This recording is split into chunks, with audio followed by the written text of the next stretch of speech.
আরে ভাই, একটা মায়ের চোখের জল, যে জলটা কালকে পড়েছে করে, সেই চোখের জলের কোনো মানে তুলনা হয়? কারা তারা, যারা চোখের জলের খিল্লি ওড়াচ্ছে? কারা তারা? হ্যাঁ, আমার দিকে ইশারা করছো না তো? না না, আমি খিল্লি নিল্লি ওড়াই না।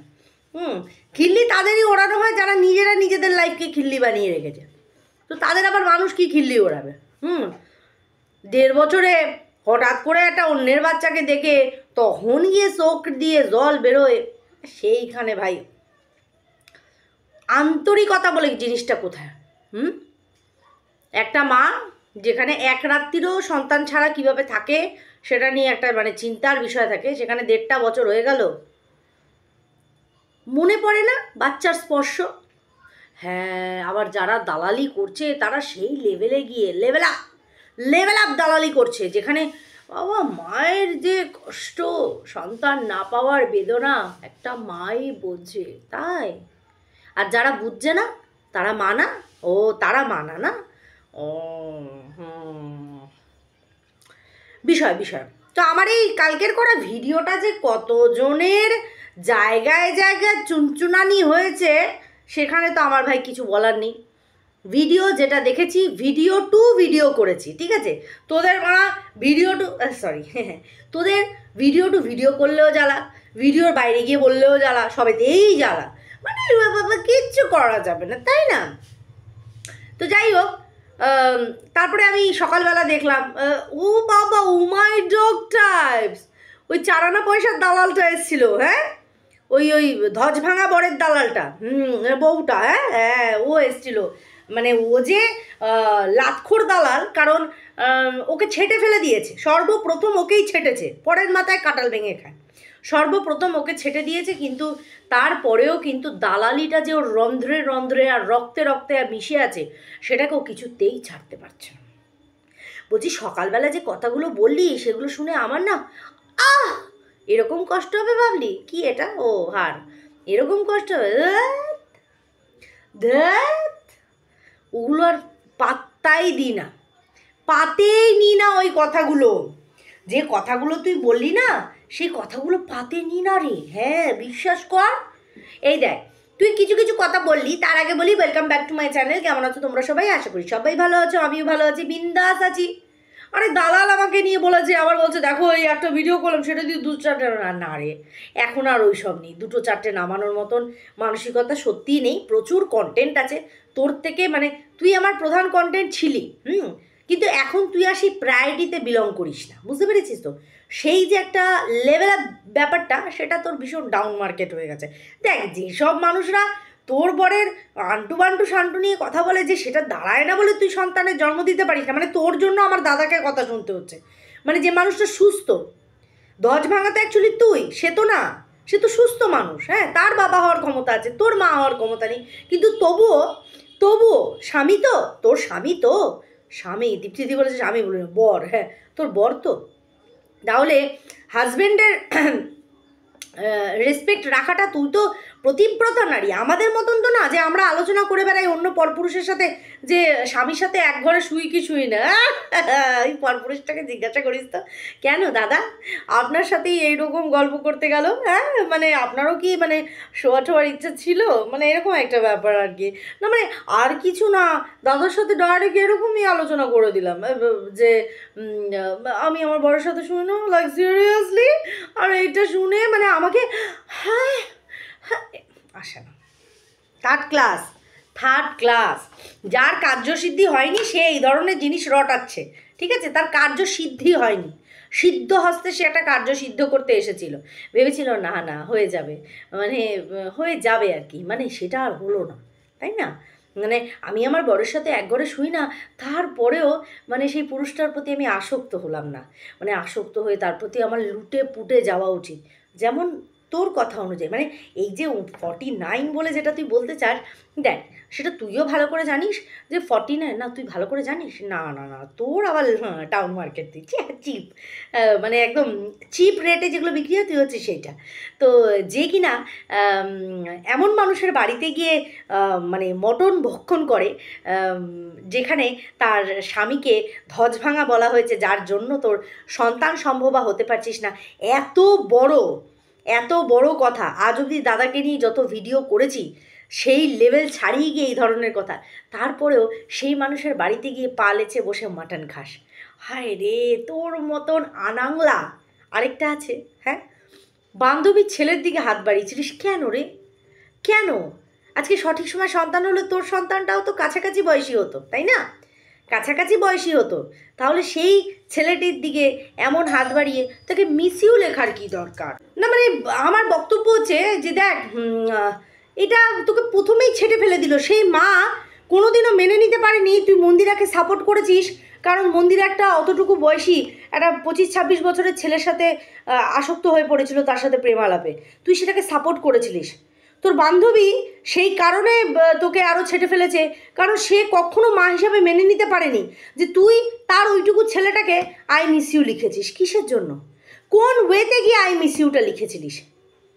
হ্যাঁ, প্রশ্ন যখন সামনের মানুষকে করবি তাহলে তোকে পাল্টা তো উত্তর দিতেও হবে। তোর ঘরের লোক বলেছে তুই দুপুরবেলা ভাগ্নেকে ঢোকাস, তোর ঘরের লোক বলেছে দুপুর ভাগনা। তাহলে সেই এমন সম্পর্কের মধ্যে জড়ালি, সেই ছেলেটাকে ব্যাঙ্গালোর পাঠিয়ে দিল ওর মা বাবা। হ্যাঁ, এগুলো তো হাতে নাতে প্রমাণ যে কথা নেই বার্তা নেই হঠাৎ করে। তারপরে তোর সে কি মরা কান্না, তোকে ওই মরা কান্না কাঁদতে দেখেছি, 3 দিন বসে মরা কান্না কেঁদেছিলিস যখন তোর ভাগনা চলে গেল হট করে। আচ্ছা, দ্বিতীয়বার কাঁদলি কখন? যখন তোর বান্ধবী তোকে জায়গা মতন ছেটে ফেললো। তুই ভাবতে পারলি না, তুই বান্ধবীর সাথে সম্পর্ক ত্যাগে কাঁদিস নি, তুই কাঁদলি কোথায় বলতো? যে সেই ছেলেটি যাকে তুই আই মিস ইউ লিখেছিস, সেই ছেলেটিকে আর তুই যোগাযোগ করতে পারবি না। তোর নজর সব সময় কোচির দিকে, সর্বদা কোচির দিকে। মন্দিরা খোদ বলল যে তুমি ভুলে গেছো, তুমিও তো বলেছিলে যে তোমার বরের প্রতি তোমার ফিলিংস আসে না, তুমিও একটা 10 বছরের ছোট ছেলের প্রতি আসক্ত, সে তোমাকে চায়, তুমি তার কাছে যেতে পারো না, ভুলে গেলি? আর এই ভিডিওগুলো প্রমাণ রয়েছে এখনও। হ্যাঁ, তোর নিজের লোকেরা দেখ, আমার একটা 49-এর রিচার্জ নিয়ে যে এসে ওয়াইটিতে এটা প্রিটেন্ড করার চেষ্টা করেছে যে আমার কাছে 49 চেয়েছে। ইন্টেনশন যদি তার ভালো হতো, ব্লক তো আমি তাকে করলাম, তারপরেও তাকে কেন আমাকে হুমকি দিতে হলো? এই যে তুই বলছিলিস না আপত্তিজনক ফটো, তুই একটুখানি, তোকে বলছি তো এই আপত্তিজনক ফটোগুলো তার কাছ থেকে নিয়ে আমাকে একটু দেখাস তো, একটু দেখাস যে কি আপত্তিজনক ফটো ওই 49-এর এগেনস্টে আমি দিয়েছি। তোদের মতন এক একটা ক্যারেক্টারলেস মহিলা, যে কিনা স্বামী থাকতেও স্বামীর প্রতি ফিলিংস আসে না, বেড শেয়ার করা তো অনেক দূরের কথা, স্বামীর প্রতি ফিলিংসই আসে না, স্বামীর সাথে শোয়া বসা করাকালীন তুই একটা পরপুরুষের ফোন ধরছিস, তার সাথে আবার নিজের পিরিয়ডের গল্প শেয়ার করছিস।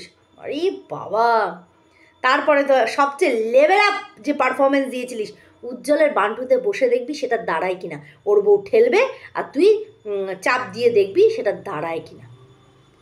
তোর মতন থার্ড গ্রেডের রেড লাইটের মানুষগুলো ভালো হয় রে, ভালো হয়, তারা পয়সা নিয়ে রাত দেয়, তুই তো সেইটুকুও না, তোর পয়সা নিয়েও কেউ তোর কাছে আসবে না শুতে, তুই সেটা ভালো করে জানিস। কোনো জায়গায় তোর জায়গা হবে না, যার জন্য তোকে সেখানে পড়ে থাকতে হচ্ছে, ওখানে পড়ে থাকছিস, কারণ তোর এত বড় একটা মানে শরীরে অসুস্থতা জানার পরেও তোর স্বামী তোকে মেনে নিয়েছে।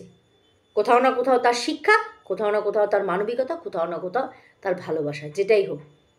এই মানুষকে যদি ছেড়ে তুই চলে যাস, তারপরেও তুই বলেছিলিস যে আজকে যদি আমার স্বামীর এরকম হতো তাহলে কি আমি এখানে থাকতাম? বাপ রে বাপ, কত বড় বেইমান তুই, অন্যের দিকে আঙ্গুল তুলিস রে, নির্লজ্জ বেহায়া ইতর।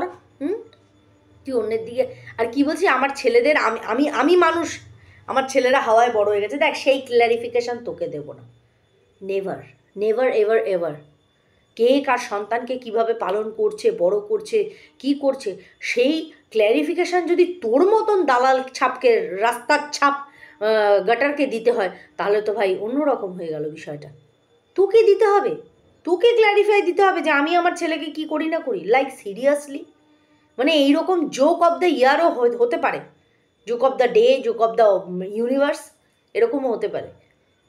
আর কি বলছিস, কচি সন্তান, খিদে পেয়েছে, লাথিটা এমন জায়গায় মারবো না মানে মুখ দিয়েও আওয়াজ বেরোবে না, বুঝতে পেরেছিস? এমন জায়গায় লাথিটা মারবো। পাই যাবে ওই লাথিপাতি তো ছেড়ে দে। তুই বলছিলি জুতো দিয়ে মারার কথা, বলছি একটু আয় না রে, জুতো দিয়ে মারতে গেলেও তোকে হাসতে হবে। আমি চাই প্লিজ আয়, এই জুতো হাতে তুই আয় আর আমাকে মেরে দেখা। যদি এক বাপের বেটি হয়ে থাকিস তুই মেরে দেখা, ঠিক আছে? মেরে দেখা। আমি জানি প্যান্টটা না এরকম গিলি হয়ে যাবে, কারণ দক্ষিণেশ্বরে দেখা গেছে কেউ আসছে শুধু কথা বলতে, তুই ওই মৌমিতা ছিল মোটাটা, ওইটার আঁচল ধরে তুই ওটার সামনে করছিস। মানে এক গুমবার পড়লে না তোর মুখের থোবড়া কোন দিকে ঘুরে যাবে, তোর ওই চার দেওয়ালে বসে বুকনাবাজি মারা তোর বেরিয়ে যাবে, বুঝেছিস?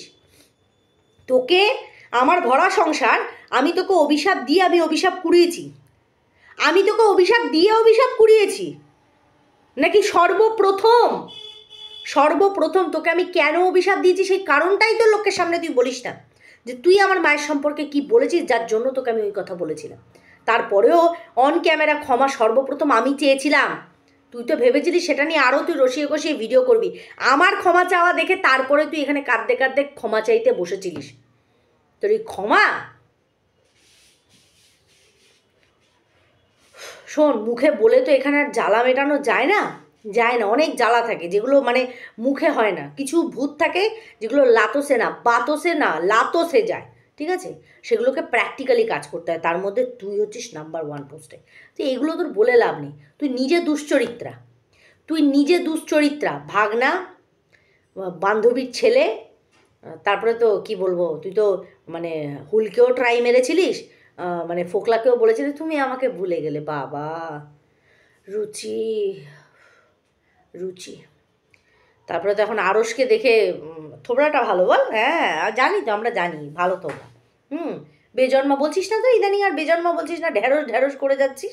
হ্যাঁ বল, বেজন্মা বল, তোর মতন বেজন্মা আবার অন্যকে বেজন্মা বলিস। তো যাই হোক, এইটা তো গেল দালালের উদ্দেশ্যে। অ্যাকচুয়ালি এইরকম লো অ্যামাউন্টে বাজেটে যে বিজনেস করা যায়, মানে দেহ ব্যবসা লাইক এইগুলোর ওর এক্সপিরিয়েন্স আছে, কারণ ও নিজের পূর্বপুরুষদের আই থিঙ্ক দেখে এসেছে। ফ্যামিলি থেকে যে যেটা দেখে বড় হয় সেটার বিষয়ে নলেজ থাকে, যে এইটাতে এই কাজটা হতে পারে, তাই না? আমি তো জানি এইটাতে এতটুকুই হতে পারে, এর বেশি আর হবে না, ঠিক আছে? কিন্তু এরা জানে যে এইটাতে এইটা হয়, নোংরামি হয়, মানে 49-এ নোংরামি হয়। তো সেই নোংরামিটা এরা যারা এই কথাটা বলছে তারা প্রত্যেকের ফ্যামিলি ব্যাকগ্রাউন্ডে এই জিনিসটা তারা দেখে এসেছে, হয়তো নিজেরাও ট্রাই করেছে। নাহলে কেউ নিজের শ্বশুরবাড়িকে প্রথম দেখায় লজ ভাবে? ও তো বিয়ের আগে মানে বিবাহিত পুরুষের প্রতি প্রেমের মানে জড়িয়ে পড়েছিল আর কি, হ্যাঁ বুঝে নাও আর কি, মানে বিবাহিত পুরুষ, কিচ্ছু করার নেই। হ্যাঁ, এবার কদ্দূর সেই পুরুষের সাথে গেছে হুজ নোজ, আমরা থোড়ি দেখতে গেছি, তাই না? যাই হোক, চলো, এইটুকু তো দালালের বিষয়। এবার একটুখানি গামলাকে বলে যাই। গামলার যে বাচ্চাটাকে নিয়ে গেছিলো সেই মাকে দেখলাম আমার এখানে এসে কমেন্ট করছে, তো তার ভিডিও সেকশানে গেলাম দেখতে, যে দেখো গিয়ে আমার বাড়িতে ভিডিও দেখলে বুঝতে পারবে ও শুধু কাঁদেনি, অনেক কিছু করেছে। আমি দেখতে গেলাম, অনেক কিছু করেছে, কিন্তু সবচেয়ে বড় মিথ্যে কথা যেটা আপনি বলেছেন, আপনার মেয়ে নাকি খুবই দুঃখিত ছিল মাসিমণি চলে যাওয়াতে, খুবই। কিন্তু বাচ্চাটার মধ্যে সেই ফিলিংসটাই নেই, ওর ছোটো, একদিন দুদিনের আলাপের পরিচয় কি করে ওর মনটা খারাপ হয় আপনি সেদে কুটকুটকে ওকে দিয়ে বলানো করাচ্ছেন। বলো মাসিমণি, তোমার জন্য আমার মনটা খারাপ হচ্ছে, বলো মাসিমণি তুমি আমাদের বাড়িতে আবার আসবে, মাসিমণি বলো, মাম্মাম বলছে আমার মনটা খারাপ হচ্ছে, বলো না। এই যে আপনি এইভাবে বলানো করাচ্ছিলেন, ঠিক আছে? তো বাচ্চাকে দিয়ে ওরকম করে বলানো করাবেন না। বাচ্চাদেরকে এইরকম আপনি ব্লগ দেখান, পড়াশোনা করান, ব্লগ, এইসব কন্ট্রোভার্সি, এইসব ভিডিও ওদের জন্য না, এগুলো বড়দের ভিডিও, তাই তো? ওকে ভালো জিনিস দেখান, বাচ্চাদের অনেক জিনিস আছে, একটা আইডি খুলে দিন, শুধু বাচ্চাদের জিনিস থাকবে, কোনো রকম ভিডিও এই ধরনের আসবে না, যেমন আমার ছেলেকে করা আছে, 2 ছেলেকে, ওদের একটা এমন আইডিয়া আমি খুলে দিয়েছি যেখানে শুধুমাত্র একজন তো খালি ফুটবল আর মাছের বিষয়, আর একজন শুধুমাত্র কার্টুন আর তারক মেহতা কা উল্টা চশমা, ব্যাস এগুলো করবেন, তাই তো? যাই হোক, দালাল দেখলাম হুমকি দিয়ে গেল যে ঢ্যাঁড়সের চ্যানেল গেছে, এবার কার কি হবে দেখা যাক। তার মানে কি আমরা আশা রাখতে পারি যে নেক্সট অন্য কেউ টার্গেট আছে চ্যানেল খাওয়ায়? মানে এটা একটা প্ল্যানিং না তো? চলো সঙ্গে থাকো, দেখতে থাকো, আরও কিছু হবে ভবিষ্যতে।